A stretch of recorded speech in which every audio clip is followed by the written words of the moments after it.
excited for. I let Donna give me a little. She's a contracts queen. Thank you for being here today. We're going to have a really productive meeting here with Simon about all the new forms change. He's going to go over the redlining of each of the platforms for you to ask questions. So write down some of those. He's going to each of the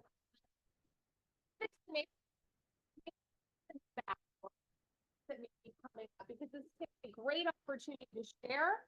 We learn from others, right? That's right. I love that. One more little slide here, even though there we go. Even though he's not yet, call me and let me know that she's.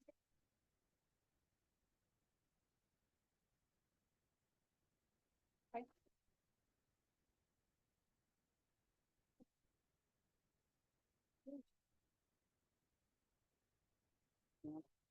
Hallie, can you hear me?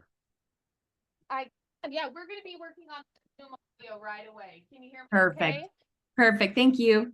Great. Can you hear me a little bit better now? Much better. Okay, great. It's because this is day one of us trying out a really fun microphone, so you guys on Zoom can hear a little bit better. Amazing. Anyway, so before I give this back to Simon, so she's running a little bit late, so I know we're going to be able to see her today, but I just wanted to kick off this meeting with a little bit of thank you and gratitude. As many of you guys know, our dear, wonderful Cindy Swenson is really breaching into the world of full-time real estate. So she's stepping back on her MCA role, and she's going to be being a practicing realtor full-time. So we are so very excited for her. It was really fun actually pulling all these pictures, some of these memories from Los Al. I know I see Julie on there. There's Robin, a good one of Drakey that was from here. Which was pretty funny. I think that was from St. Patrick's Day a couple years ago. But anyways, all of us have such fond memories with her, and we appreciate her while she sticks around, and she's not going away forever. She's just going to be here in a different capacity. So I just want, when you guys go to see her, we are passing around a card. We did get her a nice gift and some flowers. We're going to give her a bit later when she gets here. But if you guys could sign the card, we'd love it and appreciate it. Summer's passing it around, just to give a big thank you to her and her service. So I know she's not here, but this is recorded right now. So let's give her a big thank you and round of applause, everyone.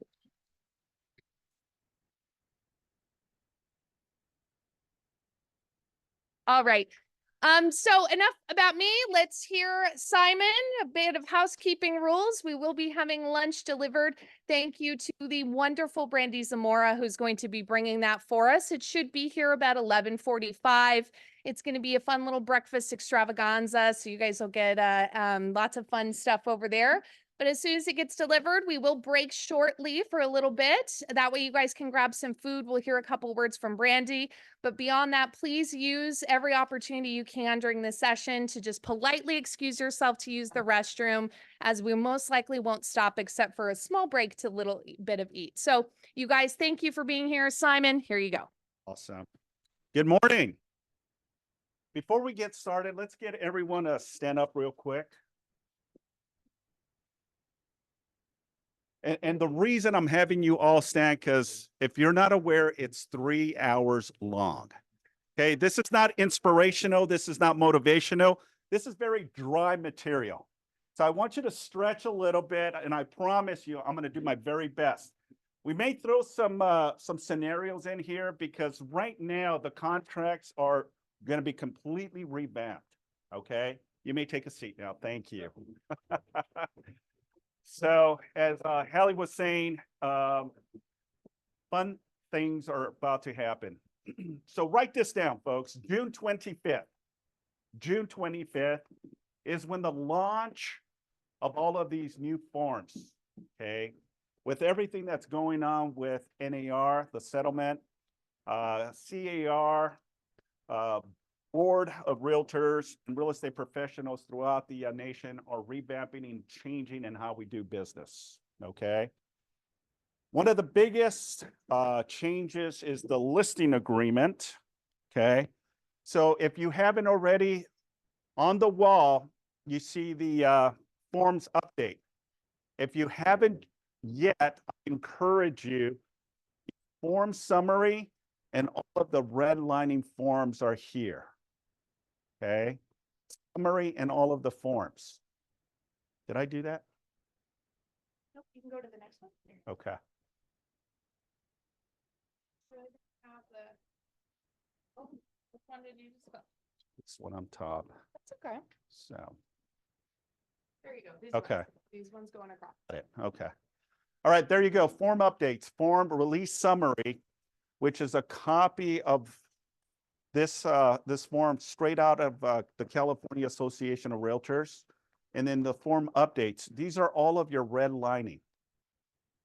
I definitely encourage all of you to please start preparing, download the forms on your computer, and really understand the scope of what we're all facing, right?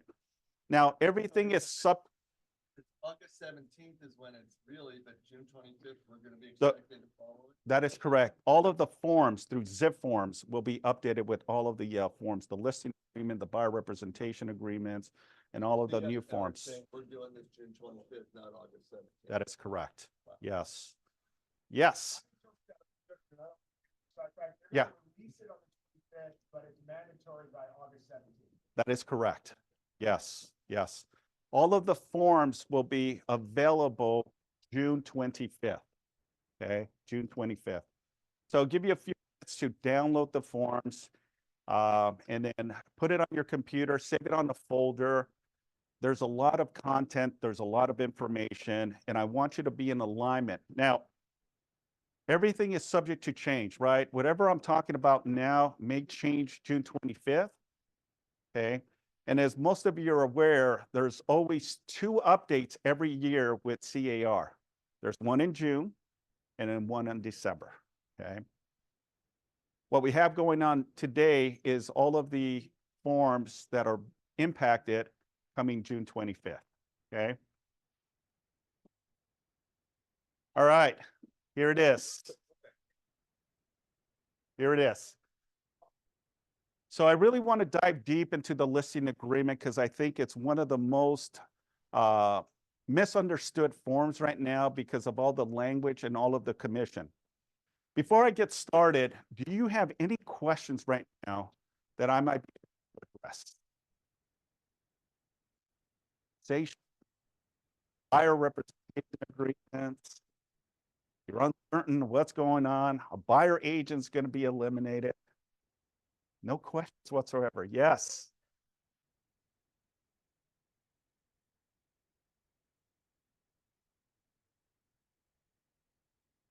Yes. Thank you for asking. So there is some new fields on CRMLS. Okay. Those fields is concessions.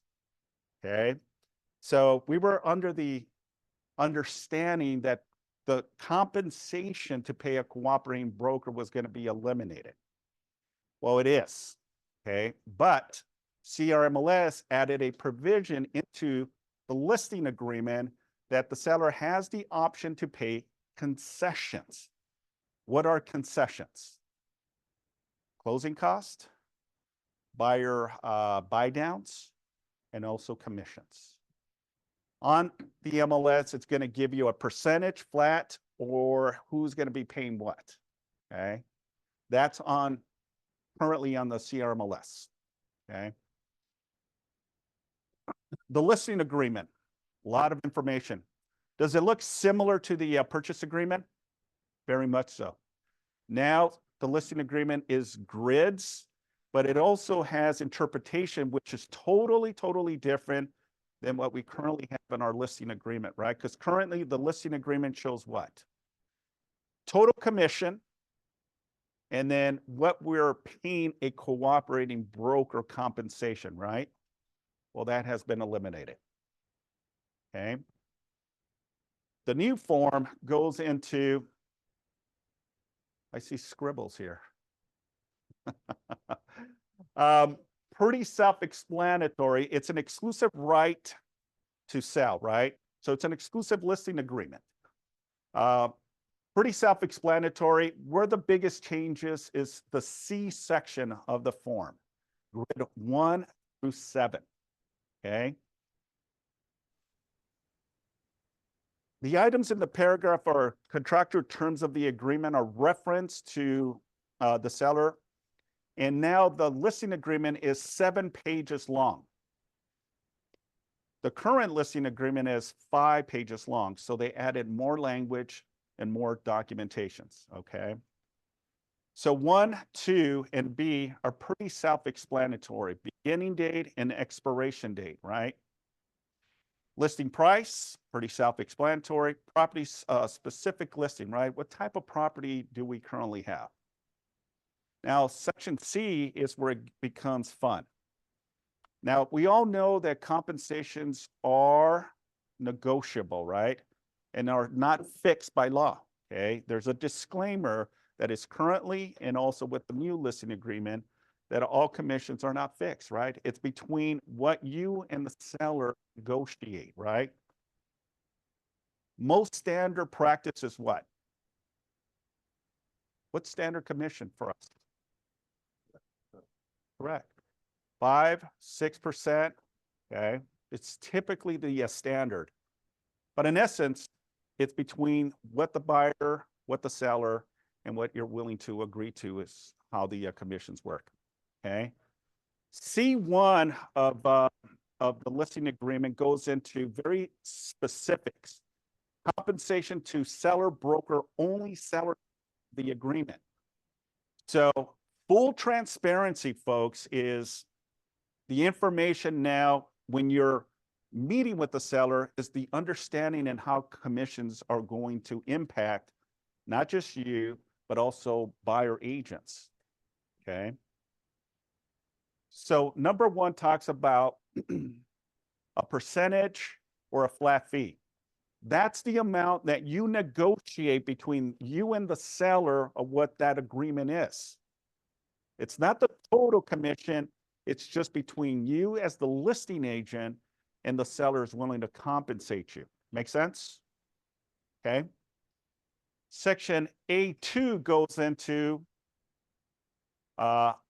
optional additional, and it says optional because the seller has the option to pay a buyer agent a commission or not. So it says optional additional compensation, if any, to seller broker to be offered to the buyer's broker. And it has a percentage or a flat fee. Okay. And this is where your skill sets need to come in and really show the value and the importance of why we need buyer agents. It's vital and crucial, right?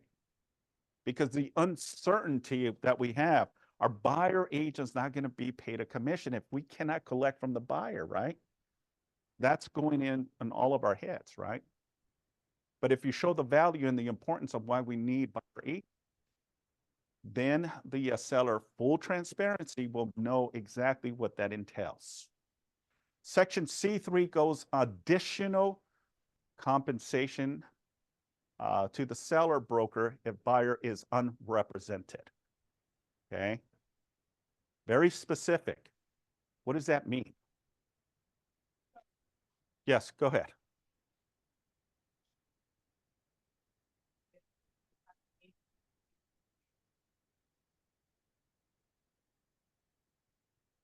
I'm sorry, say again. Mm-hmm. They have a buyer, and C3 would be if we're now going to represent them as a dual agent. Well, not necessarily. It says unrepresented. For example, you're hosting an open house, okay? Buyer comes in, and you ask the qualifying question, hey, are you working with an agent? No, I'm not. But I'm very interested in submitting an offer. The current scenario is that anytime we're talking real estate to any buyer, we must have some type of buyer representation agreement, right? That's the new norm, right? But can we force a buyer to sign any documents? The answer is no. So a buyer wants to submit an offer for the purpose of collecting additional commission, again, full transparency. We need to let the seller know, hey, if a buyer comes in, no representation whatsoever, you know, this is what the commission is going to look like, right? And that commission can be whatever you and the seller agree to. This is for a non-represented buyer, okay? Now, if you look at section C4, okay, C4 goes into if same individual agent represents both the seller and the buyer, okay? What does that mean now? Now that's considered a dual agency. Yes. So on represented buyer, what do I do as the listing agent for that? Am I involving my E&O? Am I involving the office? I mean, Yeah. I don't- Yeah, so it's a very good question. You're still covered under the umbrella of our risk management and also our E&O, right? Once you go into contract with an individual, you still have an agency agreement and you have a purchase agreement, all right? If this goes sideways as a dual agent or an agent that is not signing a buyer representation agreement, you're still covered under the umbrella of the E&O insurance. Does that kind of answer your question? This between the dual agent and representing somebody. Yeah. Yeah.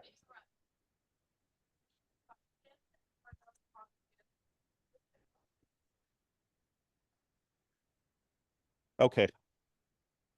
I wish I just had a mic here.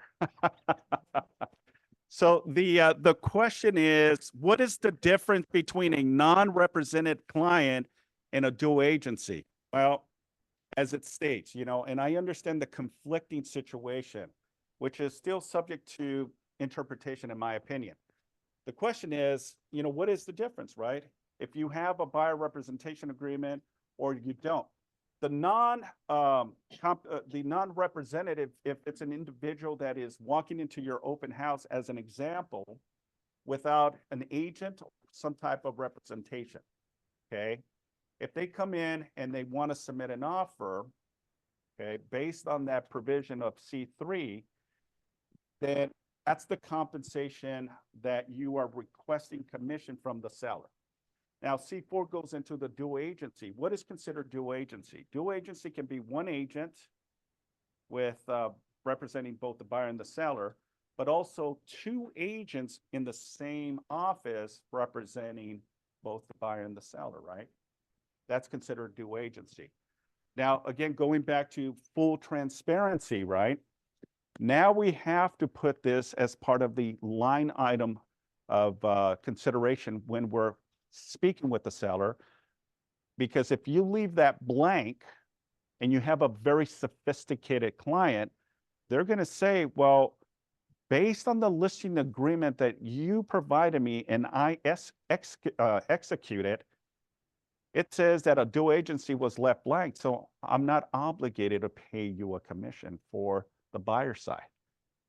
Now that's where the buyer representation agreement that the buyer would be responsible to pay you a commission. Does that make sense?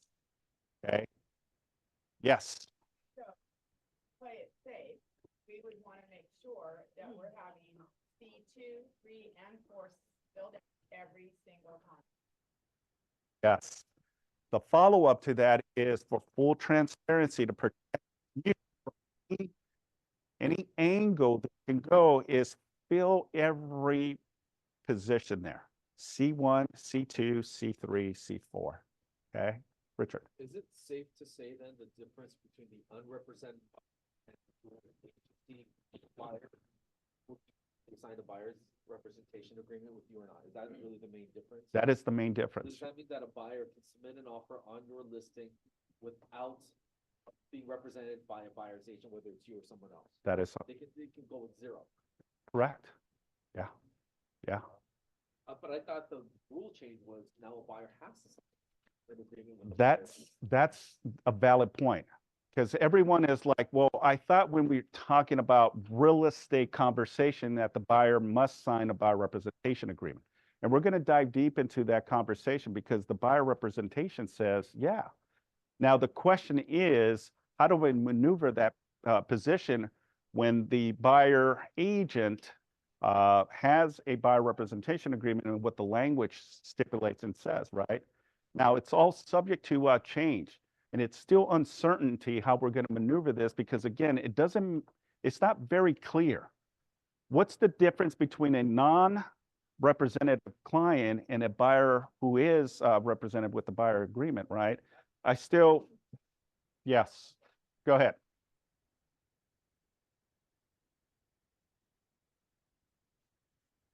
That's correct. That's correct.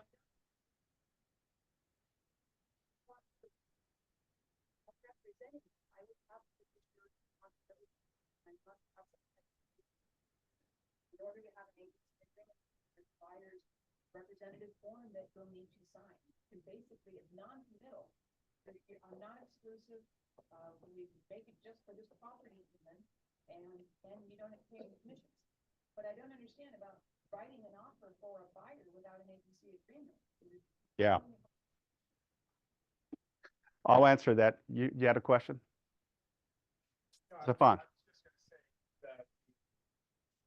My interpretation is that it's non-represented buyers. It's exactly that would have associated with represented. So if it distinguishes specifically represented buyer versus the non-represented. Again, full transparency, the listing agreement gives you those categories. So it's going to be very interesting in how we navigate this particular scenario. Richard. Yeah. Support the buyers. Correct. So isn't there just a provision that the buyer refuses to sign and we still represent them? Otherwise, the buyer will never. Well, again, with everything going on, part of the segue of the settlement, right, is that moving forward, any conversations we have with the potential buyer, we must have something in writing, right? Which is the buyer representation agreement. So again, it's still too early in the process to know. As we're diving deep into this, we'll get a better understanding and angle in how we're going to maneuver these questions. Again, I'm only basing on what we currently have, right? If there's a lot of questions that hits CAR, they may remove this because of unclarity. What's the difference between representing a buyer and the seller and an unrepresented client? It's hard to say right now. Okay, I'm only illustrating what we have currently with the red line information. Okay, question, Cindy.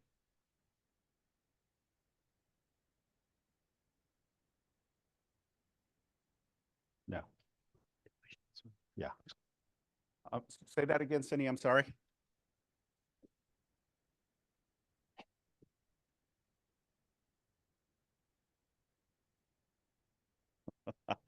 Well, not these specific forms, because these are for Realtor members only, not necessarily for buyers. But buyers and sellers can open escrow without ever using an agent. You know that, right?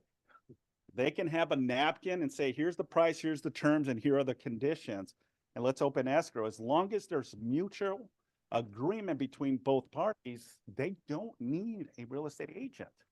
We facilitate the processes because there's language in there that protects both consumers, right? The buyer and the agents as well. Okay, am I not? Repeat the questions for me. Put Okay. them on there. So when someone asks a question in the crowd, please ask really loud. Everyone on Zoom wants to hear you too. Simon's going to work really hard to repeat the questions. Thank you, Zoom. I know it's frustrating, but we're going to get it all worked out. Let me put it a little higher. Sorry. I love. The volume on the thing real quick. Yeah. Yeah, let's switch it. Got mine off and use that volume. So the volume's going to be right there, but if you can repeat the questions, that would be wonderful. Okay. As people ask them. Let's try that instead. Thank you guys for your patience. 73 people on Zoom. Yeah, we got a lot of people Now on that's Zoom. fine. I got maybe 10 or 15 people on Zoom. It makes sense. It's about the money. I This know is most awesome. of those comments are about them not being able to hear the questions. They want to hear what you guys are asking. So just Yeah. thank you for your patience. Thank you. I know there's a lot of questions. There's a lot of uncertainty. I wish I had the answer to all of it, folks. There's just so much content and so much of the unknown. Okay, I only have what's in front of me right now. And again, everything is all subject to change, folks, okay? Yes, sir. So here's my question. Now I'm just trying to clarify for myself. With all this moving forward, if we want a buyer to work with us, then we need a buyer rep agreement. But it doesn't mean that a buyer needs someone to represent them in order to write an offer.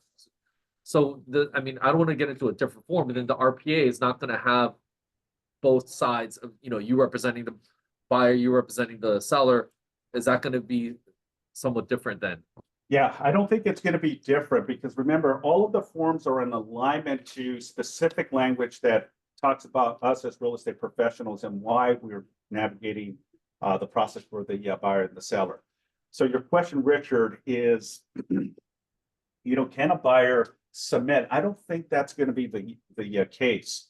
It's one of those situations, and this is my personal opinion, is that if a buyer does not want to sign a buyer representation agreement, okay, does that mean that you don't have to work with that specific buyer? Yeah, that means you don't have to, but also means that they don't need to sign any document whatsoever, and you can still submit an offer on behalf as long as full transparency, you have something documented, something in writing that says that they're not willing to sign any buyer representation agreement.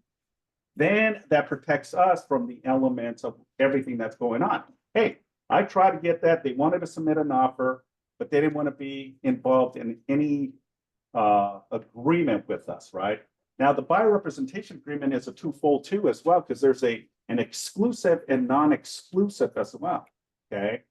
So it's gonna be fun and interesting in how we navigate it. Stefan and then I think Cindy had raised a great point in Yeah. that, if a buyer comes into the marketplace and we ask them to sign a buyer representation agreement and we ask them to pay us 2.5%, $25,000 on $1 million listing, they go, no, I don't want to do that. I think I might want to submit my own offer, right? And remember, this form is the listing agreement.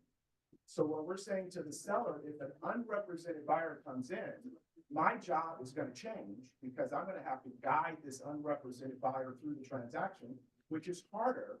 It requires more work than a represented buyer. And my fee for guarding that unrepresented buyer through the transaction is X. And these are all great questions, folks. Trust me, these are great questions that I wish I had that magic wand that says, boom, here's the answer to that, right? But until we actually are in the trenches of all these different type of scenarios, we'll get a better understanding and an angle on how to approach it. Remember, let's go back during COVID times, right? Remember, if you were a real estate agent back in the early year of 2020, and then March came, and then we were considered non-essential. And then how did we scramble in working with our buyers or sellers, right? And then eventually we became essential, and then CAR provided us with critical forms that we needed to do when it comes to showing properties, right? One way or another, we were able to navigate that, right? Well, this is the same situation of the unknown. Right now, we're still in the very beginning of it. I don't have that crystal ball that says, okay, what does this mean? What does that mean? I can only interpret what the contract says. Because we can spend hours and hours dissecting what if this, what if that, right? Until we actually have a true scenario situation when you have a buyer and a seller in the chaos of this, or a listing appointment in the chaos of this, we'll have a better understanding. Okay. And full disclosure. I even reached out to Car Legal. And I spoke with a car attorney. And I asked specific questions to certain things of the new forms. And guess what they said? They were uncertain either. And these are the attorneys that are creating these forms for us. So if they don't know, what does that put us in a very volatile position too, right? I wish, again, I had that crystal ball that says, this is the answer to this. This is how you're going to navigate it. Until we get more closer to that timeline, we'll understand how to maneuver this. Does that make sense? Okay. Yes. It's my understanding or my perception of this section, which is 2C. It's not about the buyer. It's about the seller and what they're willing to pay. of the transaction, whether it be only to the listing agent, a percentage, That's right. or if they're willing to go further and do what they used to do and pay for the commissions of the buyer's side as well. That is correct. So if you look at section, well, I don't know if you can see it here, but C4, it says the total combined compensation shall be based on section C1 and C2. And that's where the amount, it's similar to what we currently have, right? The listing agreement has the total commission and then what the seller is willing to pay anyone that brings a ready, willing, and able buyer. Okay, that's what it means. And they don't have to sign this. They don't have to agree to that. Who doesn't? The seller? The seller doesn't have to agree to pay the portion of the buyer. They only, if they. That's they why want, they can broke only agree it to down pay. this way. Yeah. Yes. Yeah. This is the reason they broke it this way. So the seller will understand how the commission works. Okay. Doc, I guess I'll make it quick announcement. Yeah. If anybody has a long question, if you could come to the front, and talk next to the speaker, the microphone, because people on Zoom can't hear the question, so they're wondering what the discussion is about. Yeah, so if you have any questions, feel free to come up here. I'll try to do my very best to just answer the questions to everyone on Zoom. I apologize. It's just, there's rapid fire here, folks. I'm trying to, Cindy, yes. I'm represented buyer.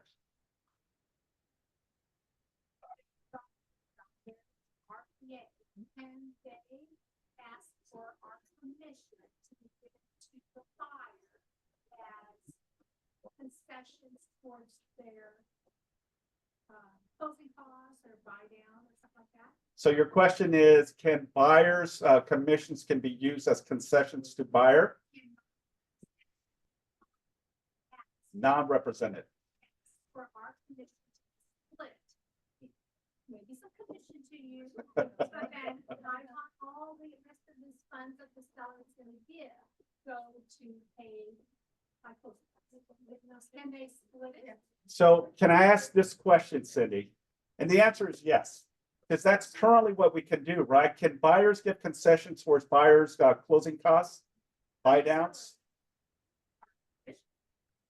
For what? They can get closing costs, but they can't get part of our commission. Yes, they can. Yes, they can. But remember, it's a twofold question here, Cindy. The question is, who's paying the commission, right?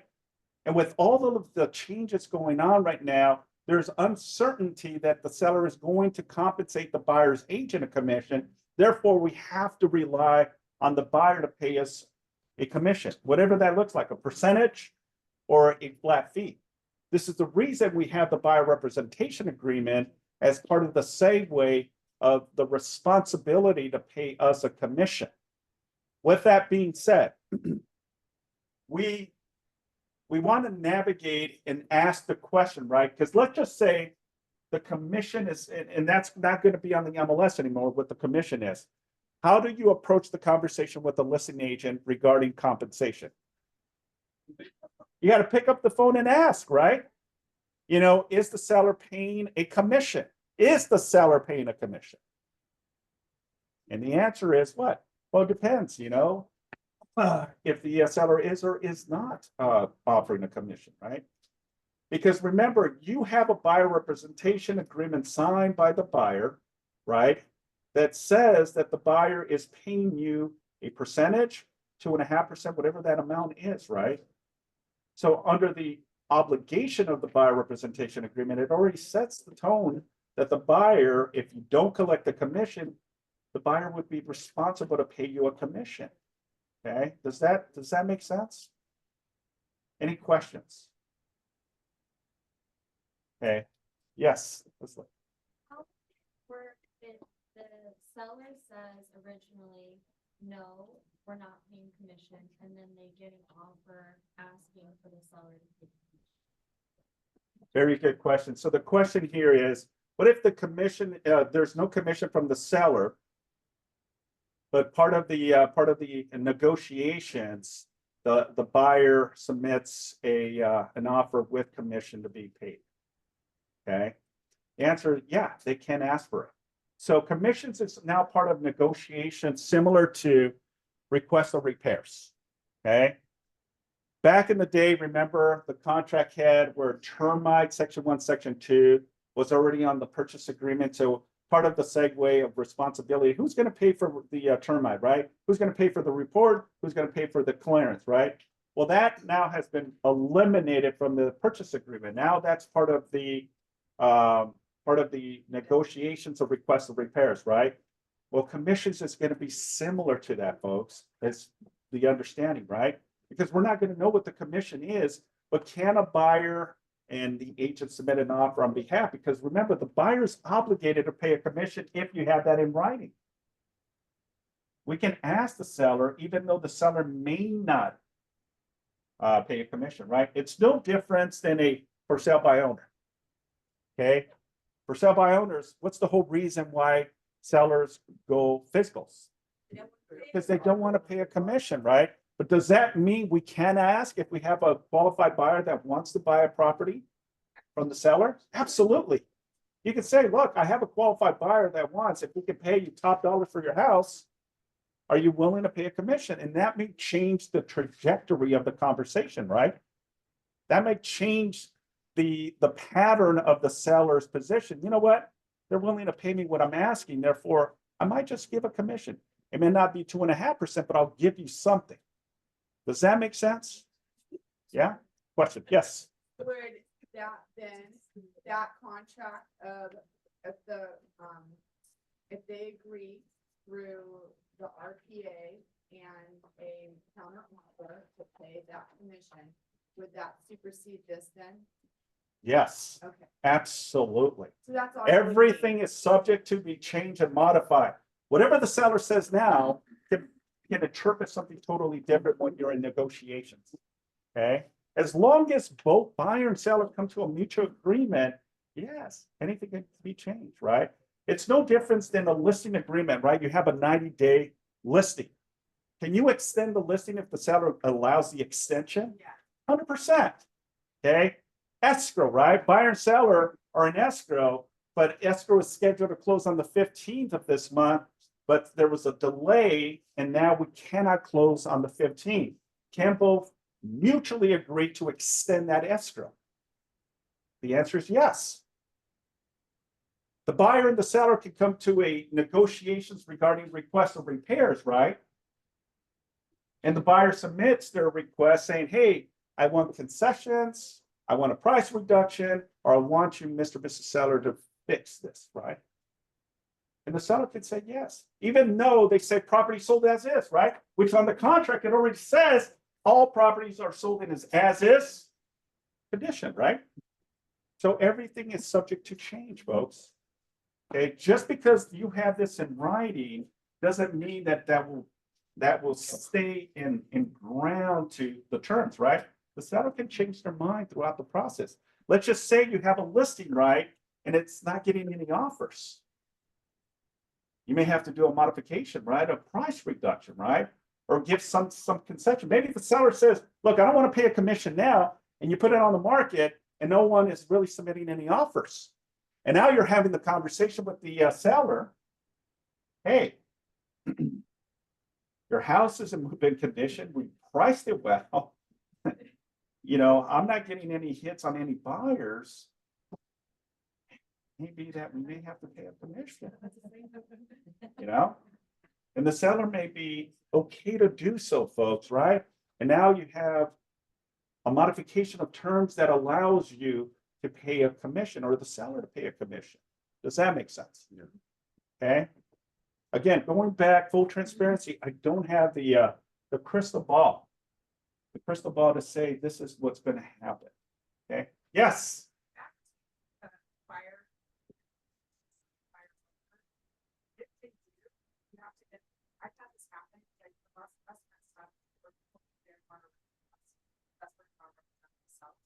Just have to sign that.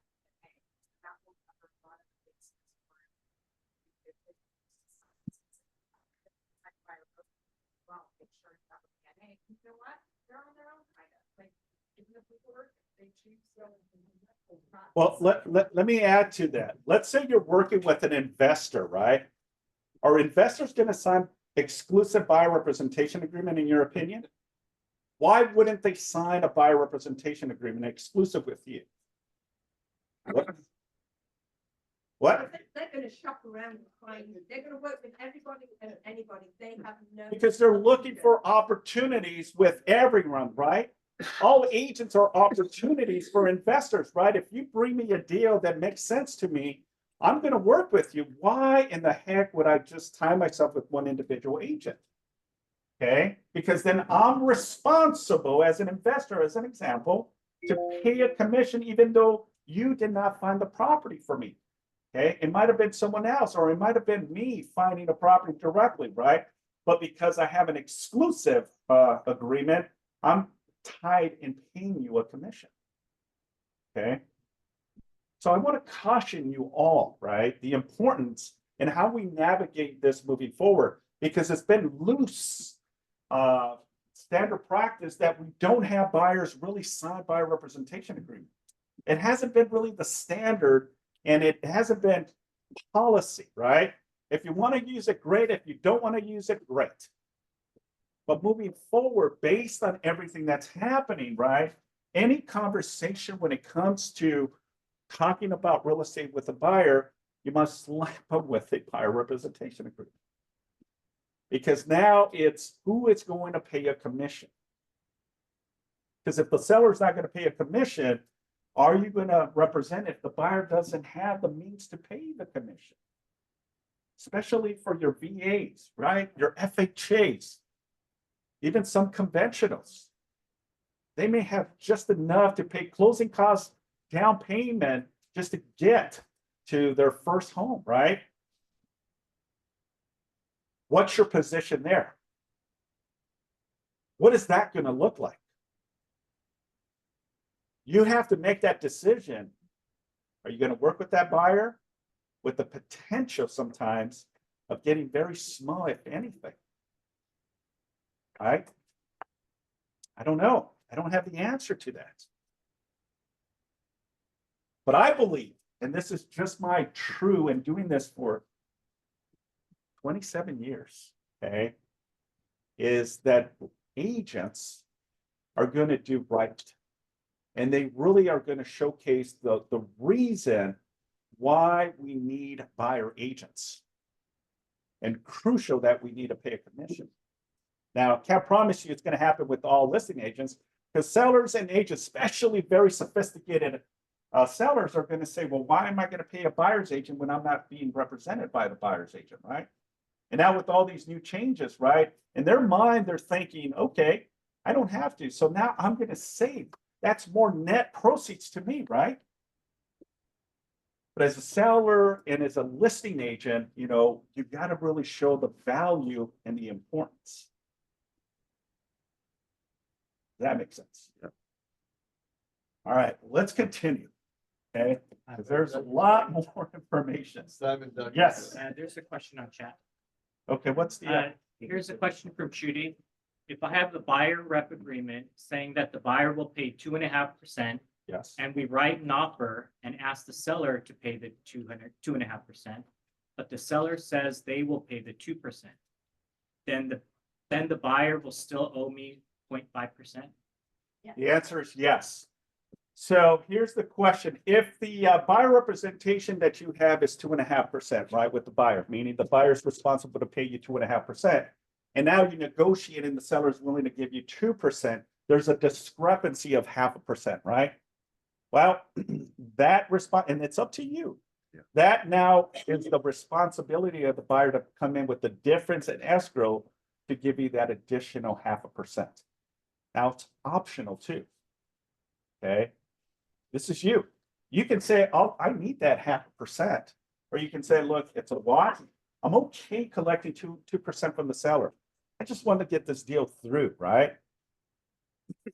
It's your discretion in how you want to navigate that, right? But on the flip side of that, if you put 2% on your buyer's representation, and the seller is willing to pay you 3%, you can only take 2%. That is correct. That's a game changer. So thank you for sharing that, Richard. Yes, absolutely.